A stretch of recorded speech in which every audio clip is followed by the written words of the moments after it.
So I've been on, I would say, a spiritual journey for,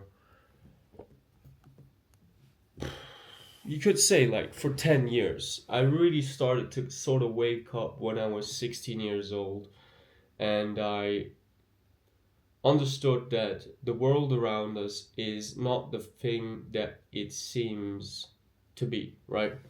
And so that seems like a very broad statement. Let me clarify. Um, you are not being rewarded for following the rules and being a good citizen. You're just gonna be taken advantage of. And so you have to learn the rules in order to, I wouldn't say survive, because survival is easy. Survival nowadays is easy. It means you have a job, it means you were able to pay rent, and even if you live in a shithole, and it means you can afford groceries, right? I'm not saying life or anything is easy at all, but survival in and of itself in the Western world is more or less guaranteed. And this is exactly the reason why, well, we have all of these high infrastructure and luxury and all these things, but at the same time, we're so unhappy if you compare us to like Southeastern Asia or Africa and places where you could not imagine that these people are just happier than us here. But in this Western world, you live um, sort of in a code, in an unspoken code, right? And that involves ethics, that involves behaviors around the workplace, that involves, you know, um, walking on the left side of the stairs and standing on the right side of the stairs, and that involves standing when the light is red and then walking when the light is green, and all of these sort of things that are not bad at all, um, and are just simply sort of necessary for society to exist in a more or less harmonious way, right? But when you start to wake up, you realize that these rules are really just for the blind ones, and the ones that can see ought to make their own rules. And the ones that can see are actually the ones that make the rules, you realize, right? Because they are sort of on another playing field. They sort of are able, and they don't have this societal shame to not question law and morality. So, operating from 100% rationality really is one of the ways to get clarity in your life. And this sounds like such an obvious statement. But what I mean is, the reason as we are not the way we want to be, a lot of the times is not always because we're too lazy and we don't have structure and we don't really do, like we're not disciplined or whatever. It has a lot to do with your inner identity that is not ready to step out of its own shell, right?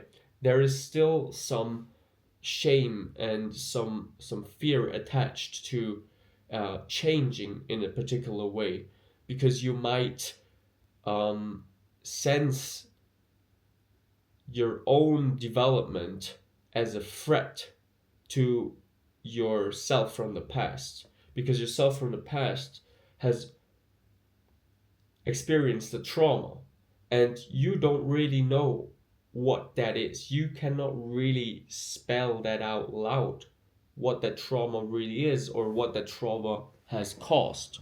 And that would even be a step further, right? Um, You cannot really do that. Unless you cannot do that, you're not going to be free. You're going to be chained to your own anxiety and disbelief and shame. Because your nervous system senses it as a threat because it has already learned that when X happens, Y results. And so if X happens, that will trigger a trauma response inside of me, which will make me act in a certain way, so that Y, the result that I actually wish for, can never occur because I am blocking myself already subconsciously, right? It's not that you're doing this on a conscious level, not at all. You're not really going to be aware of this. But anyway, what my point really is that the point of life is to create, right? Let me get one snooze really quick so that I feel smarter. I've got this from Sweden. It's Coca-Cola flavor. It really tastes like somebody just dipped it in Coke. So, even though this question seems so mundane, and I'm sort of getting sick of it too, I'm still not really satisfied with my own answer to what is the reason for existence? What is the point of life? What is the point of all of this, right? Like, if we're going to die anyway, then what does it matter what we do? And then you can realize that, or you can believe that it exactly matters because you're here only once. You're having this experience for about 80 years, and then you're gonna be gone, and nobody really knows where to. Like, you could say you're gonna be in Jannah, you're gonna be in you know in heaven, or you're gonna be in hell, or you're gonna be in nirvana, you're gonna be in the nothingness, in the astral plane, or in just your mental. You're just gonna be a ball of energy zipping around, like trying to attach to the next molecule, spiritual molecule it can attach to in order to take on some new life form or whatever. What the point is whatever happens after death, the fact that we're going to die in this reality, well, this is a fact. You're not going to keep existing in this world, how we experience it, in this three-dimensional world. You're not going to be existent anymore, right? Like, for me, I'm 25 years old. You could say in about 60 years, is over for me, if not earlier, right? So I gotta make the most out of these 60 years, because once I'm done with this, maybe I'm gonna look back. Maybe I'm still gonna have all of these memories stored inside of me, and then I'm gonna look back and realize I haven't really used up my whole potential, and then that's the real regret, right? The real hell is probably the regret you face when you die, knowing you could have done way better. I think that is really hell, right? So regardless of what you really do, like karma and whatever, I'm not saying, like, let's take an extreme example, but if you're going to kill somebody, of course that's a very bad thing. But if you acted in accordance with justice, you could say, like, you were 100% convinced that this person has to be dead because this person sort of, like, maybe killed one of your family members or whatever, you are not going to be doomed. because you see, you will be in line with the reality. Your spiritual world and your physical world are going to be in line with each other, because you know, or you think, that it was justified. I'm not saying it is, I'm not saying it isn't. I'm just making an extreme example for your attention span to keep persisting, right? If you are in line with your spiritual world and your mental world and your physical world, then everything that you want will come your way. And this is not the case with me, right? So who am I to tell you this? But trust me, it's the realizations of 3 days of sitting in silence, having no Wi-Fi, having no distraction. I realized that the biggest enemy nowadays really is society. And it's society not because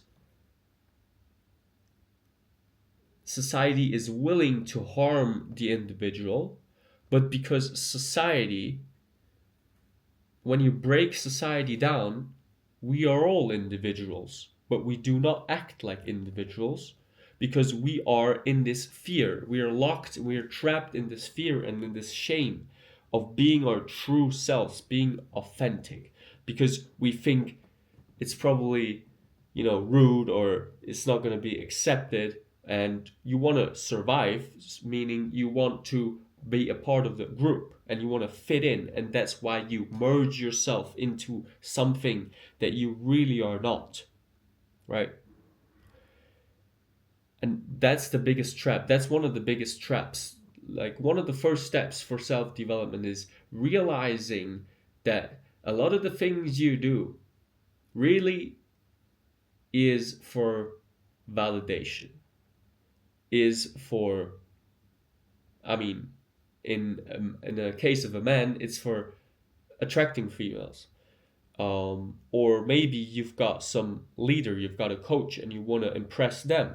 That's why you train so hard, right? That's what motivates you, and that's a good thing. It has a real cause, and but still, you see, the point is, you still are just chasing after validation, meaning you're chasing good feelings, you're chasing a high, you're chasing dopamine, you're chasing serotonin, you're chasing oxytocin, you're chasing all of these brain chemicals in order to sustain a state of satisfaction, joy, happiness, peace, whatever, right? And I'm not saying this is wrong or whatever. This is just a natural thing. That's what we all do, right? If you're hungry, you eat. If you need to go on a toilet, you take a piss. You just respond to your surroundings, right? And if you do not have a lot of self-worth, which a lot of people don't have a lot of self-worth, not at all. You try to fill these holes with external validation, with a new car, with more money, with new girls, with whatever, right? And really, when you break it down furthermore, what it comes down to is your attraction, is your value, is your status. This is what you really want to sustain and build, right?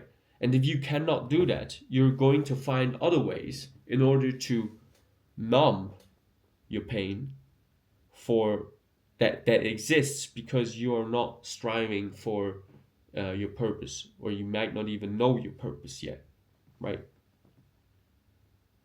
So you're just chasing a high all day, every day. We're chasing a high, and even if you are on your purpose, you're chasing a high because you're getting further and further and further to that goal you want to achieve. That's a good way of chasing the dopamine, you could say. But if you really want to wake up, if you really want to be free,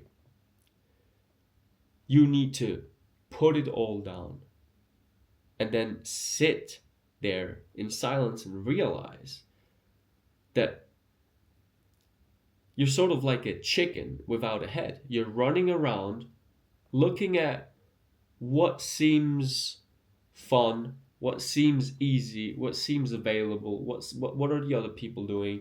We're just orientating ourselves all the time on our surroundings. And this is how an individual silently dies. It doesn't really die, but it just gets quiet down. Like it's like a kid that's crying and crying and crying, and you never pay attention to it. And then one day it just bursts out of you. It bursts out of it into anger. And then that's the moment when you look in the mirror and you realize you're not happy with yourself, you're a loser, you're not doing the things you're supposed to do, right? Where does this feeling come from? This feeling doesn't come from you. It's sort of a divine thing. It's a divine call. Is or better said, it comes from you. It comes from the source. It's not from your ego. You see, your ego is trying to preserve your reality because it's known to it. It's comfortable to it. It wants to stay with the things that it knows. But growing and learning and failing, the ego doesn't like that. That's why it always tries to keep you away from it, right? It always tries to tell you, like, it always whispers in your ears. Like in Islam, for example, we say like you've got jinns, like you've got sort of agents of Satan, of Shaitan. You've got jinns whispering in your ears, and you've got angels whispering in your ears. And deep down inside of you, you know what the right choice is. You know it. But you see, it's not a sin to hear or to listen to the jinns or to give them attention. It's not a sin, but it's a sin to act upon it. And if you pay attention, it's going to be much harder to not act upon it, right? But the key is in observing what is happening. It's like I'm about to do something that I know is bad for me, but I'm gonna do it anyway. And then you do it anyway, and then once you're done, you're gonna feel more regret than before. And this is a sign that it was wrong, right? It's always the after effect. It's always how you feel after a certain activity. This is the reality of its frequency. If you consume drugs, you're going to feel bad the next day. It's a sign that it was probably wrong, right? But if you do something productive, and you're going to feel good the next day because you know you've done these things, and then therefore other things are happening, other things are manifesting that are in line with your goal, you're going to feel good. And this chasing the dopamine can be used for development, but it can also be used for destruction. And if you focus on the after effect, if you solely focus on that, you can get done much greater things because you're already a step ahead in the chessboard, right? Like you already know, okay, I can do this bad habit and I can just run away from my problems, or I can just face them right on. And then after that, either I can feel shittier or I can feel better than before. But if I want to feel better than before, then I have to feel shittier first. If I want to feel shittier after, then I have to feel better first. I have to feel more pleasure first. And we always pick the short-term solution, right? We always pick the thing that just makes it all go away for that moment, for that instance. But it's not the solution. We all know that. It's not the solution.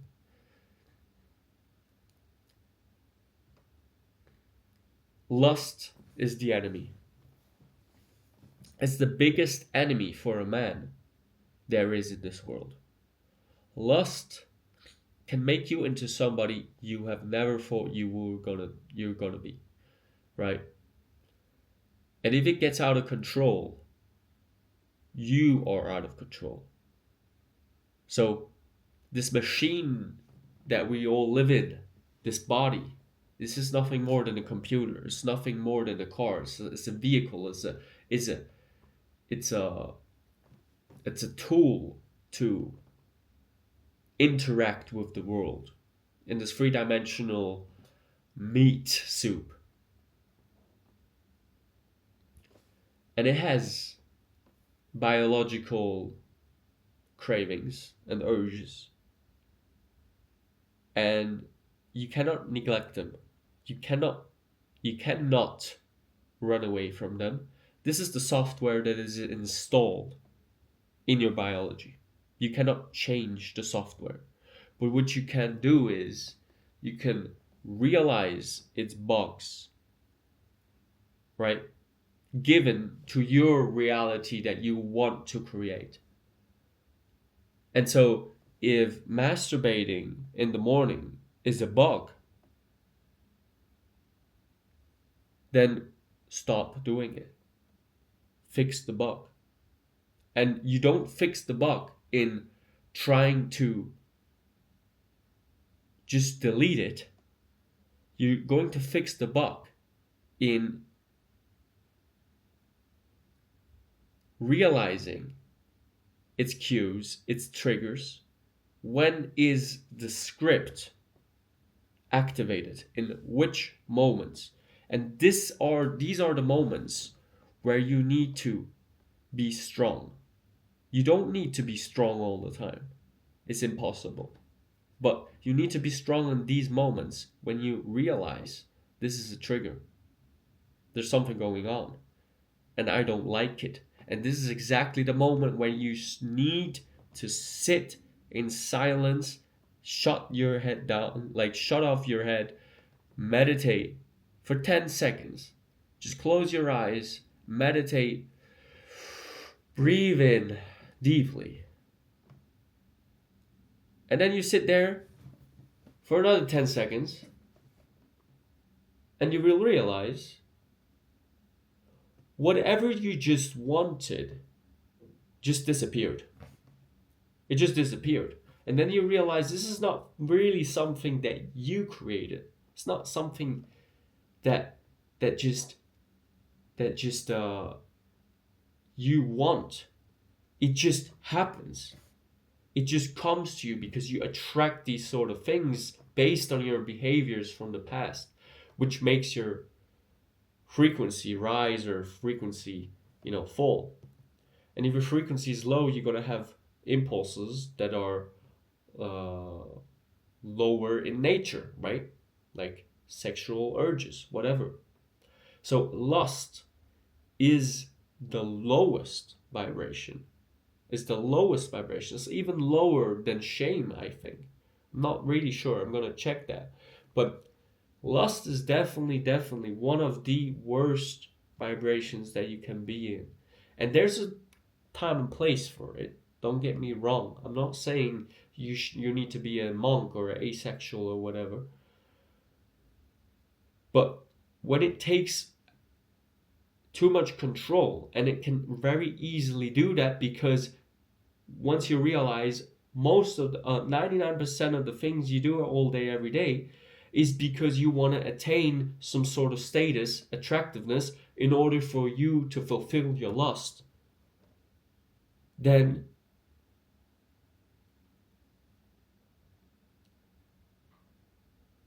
you can recalibrate and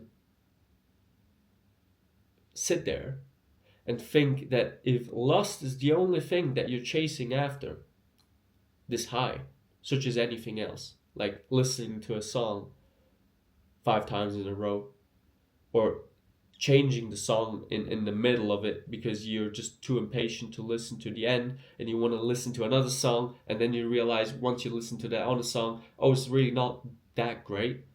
It's more the anticipation of it that was fun. It's more the fantasy, the believing in, oh, it's gonna be better. That's really what's the driver of it all. The anticipation, the expectation. But if you remove all of this, there's no reason for you to wake up in the morning to do anything. And, some people, they might fall into depression because there's no reason to wake up. Then why should I just not kill myself? Like, if life is painful and bearable, like almost not bearable, then why should I sustain this life if there is no reason for me to exist other than just pleasuring myself? Ask yourself that. Is that the reason for your life? Pleasuring yourself?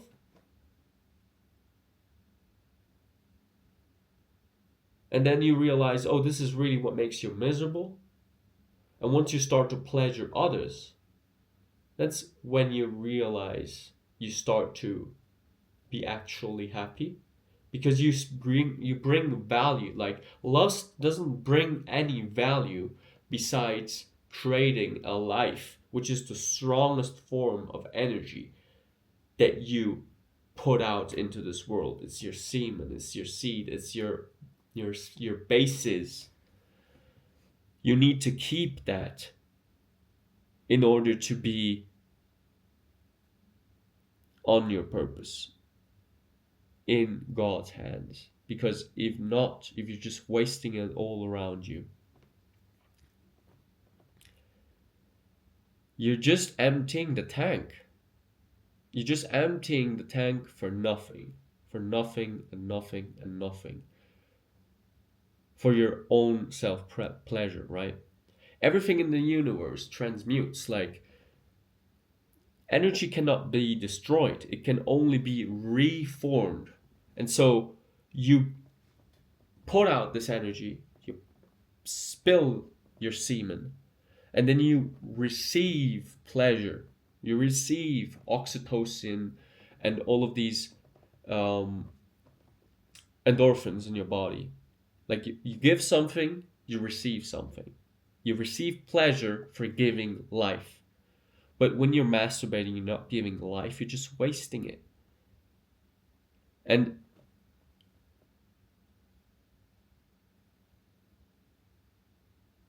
the point of this whole video is that lust is the true vampire of your energy. And I'm not talking about it only in a physical sense, like the semen you waste. I'm also talking about all the time you waste thinking about it, all the thoughts you have associated to it, all the girls you look at being distracted, while you could be on your purpose, on your reason for existence. Establish your life reason, and then realize that lust is nothing but a distraction. It's the biggest distraction, in fact.